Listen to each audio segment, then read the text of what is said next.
రే రాజు, ఎక్కడికి వెళ్తున్నావురా?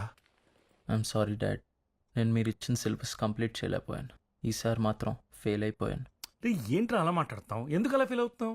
ఇది యాక్టింగే కదా, ఇట్స్ ఎ సిలబస్ అంతే. ప్రేమ ఫ్రెండ్షిప్ అనేవి సిలబస్ కాదు, ఫీలింగ్స్. నా 22 ఏళ్ళలో కోల్పోయిన ఆనందాన్ని ఈ 6 నెలల వాళ్ళ ఫ్రెండ్షిప్తో తెలుసుకున్నా. శృతిని ప్రేమించే వరకు తెలియలేదు డాడ్, నాలోనూ ఫీలింగ్స్ ఉన్నాయి, నేను ప్రేమించగలనని. మీరు నాకు ఎలా చదవాలో చెప్పారే కానీ ఎలా బ్రతకాలో నేర్పించలేదు డాడ్. మీరు కూడా అందరి పేరెంట్స్ లాగే